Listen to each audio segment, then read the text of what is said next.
बलाय चीपू तो मर गया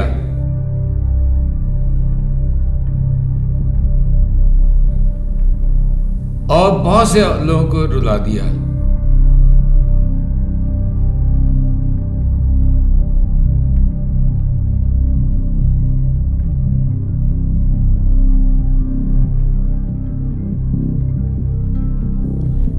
आज भी शायद सोगवार है। और जैसे कि मैंने कहा था कि इससे एक अंदेशा है, अगर लोगों को इंसाफ बर वक्त नहीं मिलता तो बहुत बड़े यहाँ गैंग वार का खतरा है। ये भी इंकशाफ किया गया था कि इसके मुलज़िम गिरफ्तार हो गए, लेकिन अब ये बात सामने आई है कि तीफी भट्ट और दूसरा जो गोगी भट्ट, ये दोनों, इसके बारे में पहले ये कहा गया कि जी ये पुलिस ने इनको पकड़ लिया, गिरफ्त कर लिया, फिर कहा गया कि नामालूम मकाम पे रखा गया। अब ये बात सामने आई कि शायद वो पहले ही मुल्क से बाहर जा चुके थे, अगरचे पुलिस एहलकार अभी तक इसकी तहकीक कर रहे हैं कि वो मुल्क से बाहर है। एक इत्तला ये भी है कि किसी बादशाह शख्सियत के पास पनाह ले रखी है या उनके कहने पे किसी महफूज जगह पे रखा हुआ है या और उनसे पूछगिछ जारी है। ये तो बात क्लियर है कि बलाय चीपू नौजवान का के कातिल जो है, मुबैना कातिल जो है, ये दोनों ही हैं और जो बाकी है वो शूटर हैं। इस मुल्क में, इस शहर में तो ये सूरत हाल है।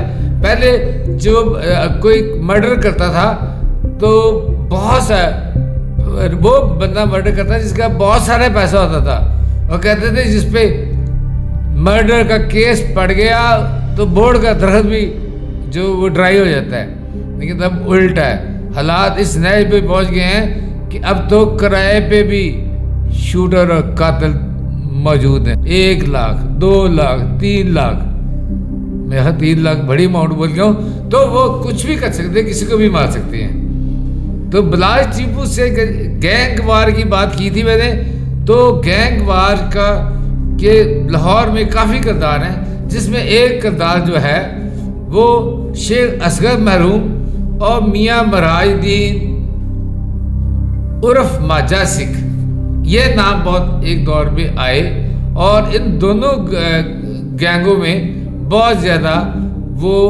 ब्लडशेड हुआ, सड़कों में कत्लो गारत हुई, बहुत से लोग मारे गए।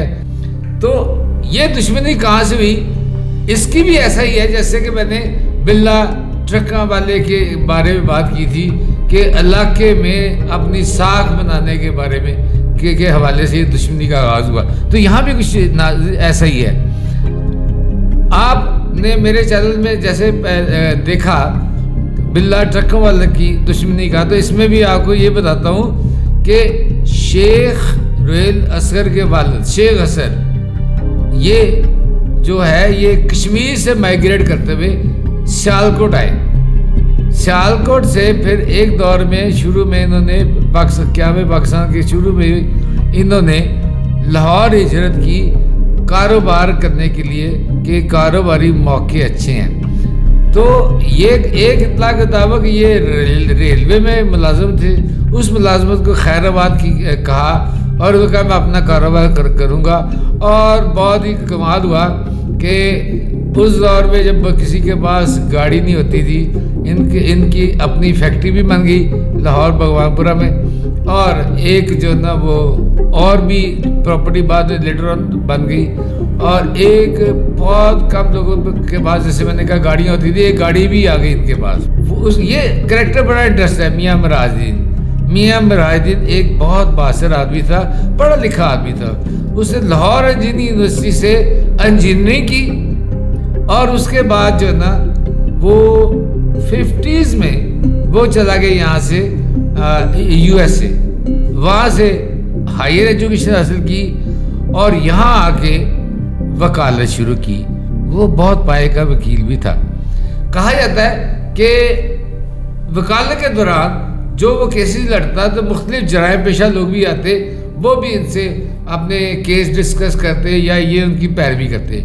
इसी दौरान इनके पास एक ऐसे, आपको पता है कि जो केसेस में इन्वॉल्व लोग होते हैं उनमें ज़्यादा तर क्रिमिनल लोग होते हैं और वो वकला को फीसें भी अच्छी देते हैं। तो क्रिमिनल्स का गिरोह इनके एक साथ हो गया, और इनकी क्योंकि तबीयत जो है उनके बारे में कहा जाता है वो सख्त मजाज थे, तो इसलिए लोग इन्हें माजा सिख के नाम से पुकारे जाते।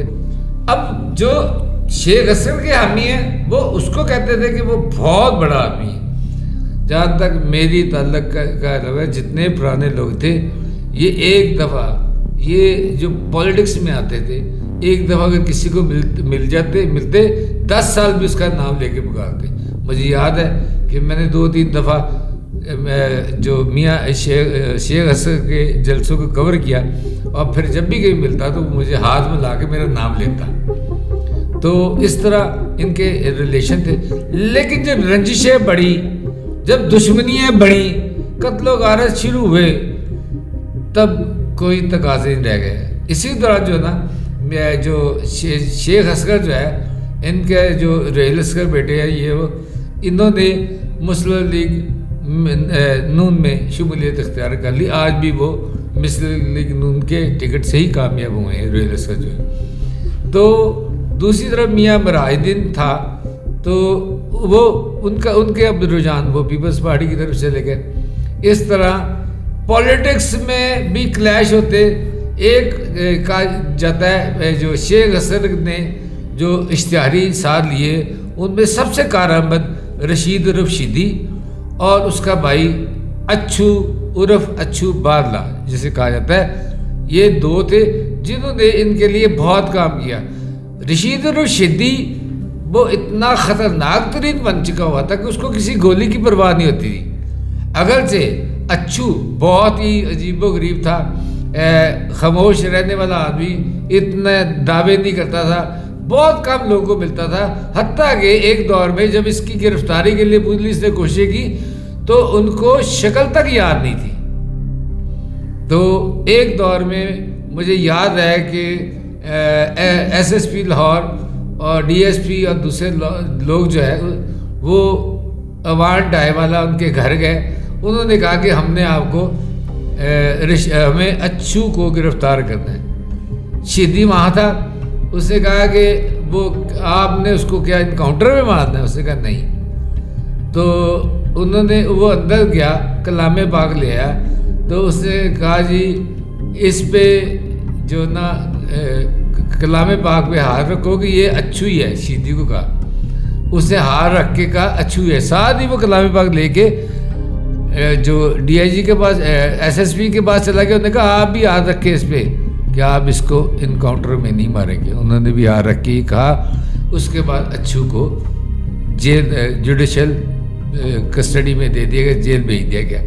वो जेल में रहा। उसके बाद अंदर उसके मुख्तलिफ लोगों से मुलाकात हुए और फिर ये कहा यह जाता है कि वो जेल से ऑपरेट करता रहा। लेकिन दूसरी तरफ रशीद और रशीदी इसने तो कमाल कर दिया। एक दिन में 10-10 वारदातें करता, 20-20 वारदातें करता। पुलिस एक स्पॉट में होती, अगले स्पॉट में पहुंचा होता। उनके फैक्ट्री के अंदर सर्वेंट क्वार्टर में ये मौजूद था। मेरे कुछ जानने वाले भी वहाँ थे, उन्होंने बताया। मैं वहाँ गया, मैं क्या इसका इंटरव्यू लूँ, तो देखा एक बहुत खूबसूरत वाइट कलर का ब्लैक शलवार भी ऊंचा लंबा नौजवान सामने आया, जो लगता ही नहीं था ये कोई बदमाश भी होगा या इतना बड़ा क्रिमिनल होगा। तो मैंने जहाँ बहुत सी से बातें की, मैंने उसे कहा रशीद जब तुम किसी को गोली मारते हो, यहाँ गोली यहाँ लगती है, उसका खून बहता है, तुम्हें दुख नहीं होता किसी का खून गया? तो धीरे गुफ्तगू करने वाला आराम से गुफ्तगू करते एकदम चीख पड़ा। कहता है मैं 4-4.5 साल का था जब मेरे बाप इल्मे को दुश्मन वो मुझे उठा के लेके जा रहा था GT रोड पे, तो मेरे दुश्मनों ने जो नकाब पहन के आए और उन्होंने फायरिंग करके उसको वहाँ मौत के घाट उतार दिया। और मैं पता नहीं कितने घंटे अपने बाप के ब्लड पे वहाँ चीखे मार के रोता रहा। फिर पुलिस आई, मेरे घर वाले आए, तो मैंने तो खून ही, मैंने तो आंखें उसी खून ने खोली हैं। मुझे क्या पता कि खून क्या होता है, मुझे तो ये पता है कि खून बहा, मेरे बाप का खून बहाया गया था वो मैं इनसे बदला लूँगा। अमान डायवाला के मुखालिफ ग्रुप थे, वो पुलिस के साथ मिल गए, वो भी इनके ख़िलाफ़ हो गए। जब बहुत ज़्यादा कत्ल गारत हो गई, शेख असगर और उसके वो जो साथी जो है, इनका एक ग्रुप जो जा रहा था शादमान गोल चक्कर राउंड अबाउट के करीब, तो वहाँ इस कदर फायरिंग की गई कि वो 5 गनमैन थे, वो खुद थे, कि मैंने खुद देखा अपनी आंखों से कि वो गाड़ी वहाँ खड़ी थी और ऐसे लाश उनके चेहरे थे सीटों के साथ। अगर किसी का गन है तो गनमैन भी को गन उठाने की हिम्मत नहीं मिली, जरूरत नहीं मिली। तो फिर पुलिस उस गाड़ी को डेड बॉडी समेत क्रेन से उठा के थाने लेके गई। वहाँ जाके उनकी लाशों को मैयत बाहर निकाल के पोस्टमार्टम के लिए भेजा गया। अच्छू के बारे में बताया जाता है कि एक दौर में उसने पंजाब बैंक का लूटा और लूटते हुए वहाँ पुलिस आ गई, किसी इतला दे दी, उन्हें फायरिंग हुई, 5 लोग इसके मारे गए जो इसके साथी थे। इसने नोटों का भरा हुआ एक बैग लिया, कहते उसमें करोड़ों रुपए थे, कुछ लड़कों का कहना है, मुझे नहीं पता करोड़ों थे या क्या। तो इसने एक साथी को कहा बोरी उठा मेरी बाइक के पीछे बैठ। तो फिर ये पुराना जो रावी होता था उस तरफ गया, तो वहाँ जाके पुलिस ने पीछे से फायर किया, तो वो इसका साथी वो भी वहाँ नीचे ढेर हो गया। इसने क्या किया कि साथी को से बोरी छीन के अगली सीट पे रखी और पुराने रावी की तरफ चला गया। और कहा जाता है कि वहाँ इसने जब पुलिस वहाँ उस तक पहुँच गई, उसने अचानक दरिया में छलांग लगा दी नोटों समेत, और उसके बाद रूपोश हो गया। फिर इसका नहीं पता चला, लेटर ऑन बाद में इसको फिर गिरफ्तार किया गया। नाज़रीन, जहाँ मैं बिलाल टीपू की बात कर रहा था कि अगर पॉलिटिकल सपोर्ट ना हो, अगर पुलिस की सपोर्ट ना हो, तो यहाँ कोई ऐसा इशू नहीं है कि कोई गैंग वार, बड़ी गैंग वार हो या ऐसे दुश्मनियाँ बढ़े।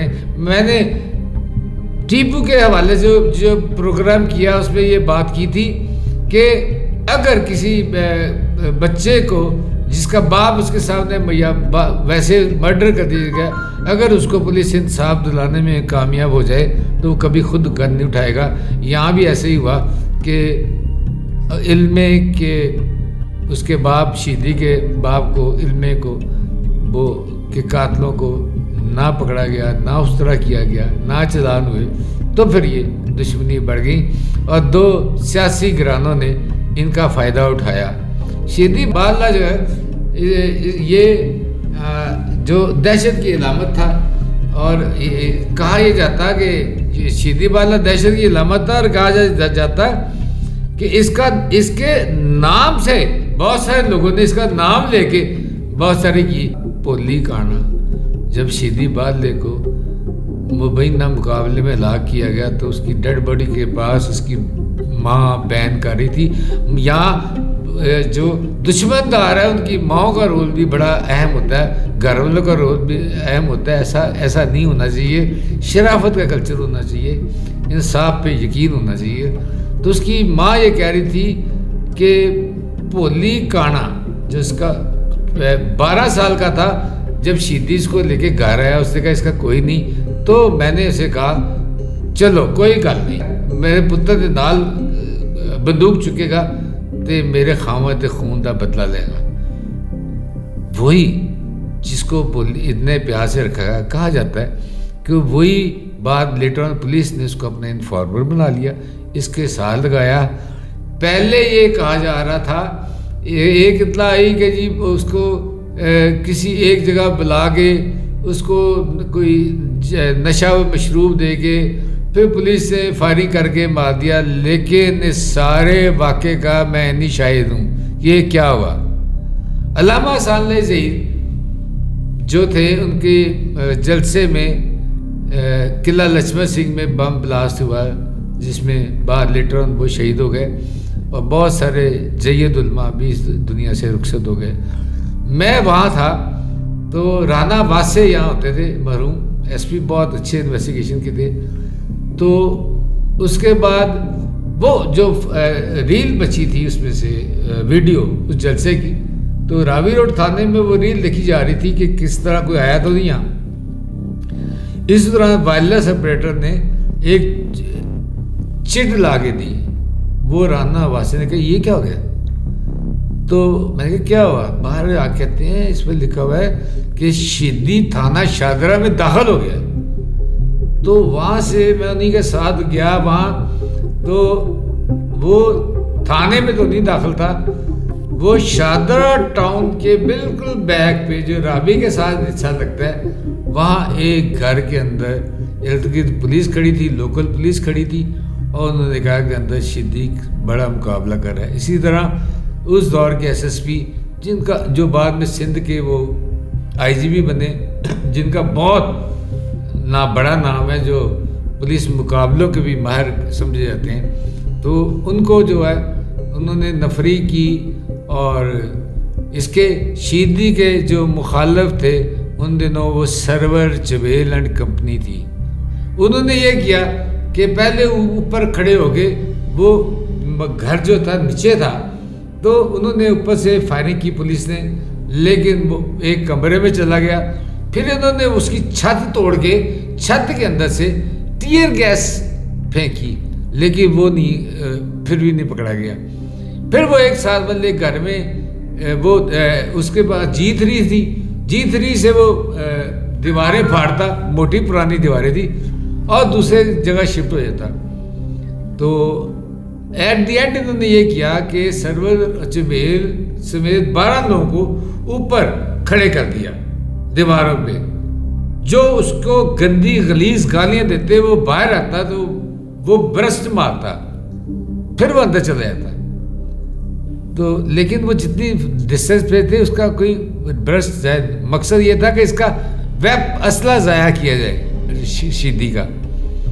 लेकिन इन फैसला इनके बरक्स हुआ। एक अहम वाक़या इसमें ये हो गया कि जो इन्होंने ये किया कि ऊपर सुराख करके छत के अंदर पेट्रोल फेंक के आग लगा दी इस कमरे को, जिस पे मुझे आज भी याद है राना मकबूल साहब जिनके सीनियर थे, राना वासे जिनके सीनियर थे राना मकबूल, उनके दरमियान मेरी आंखों के सामने बहुत बड़ा तनाज़ा हुआ। उन्होंने कहा कि एक क्रेडिट लेते लेते अगर इस आग की वजह से जुड़े हुए घर हैं, पूरी आबादी जल गई शादरा टाउन, तो कौन जवाब देगा?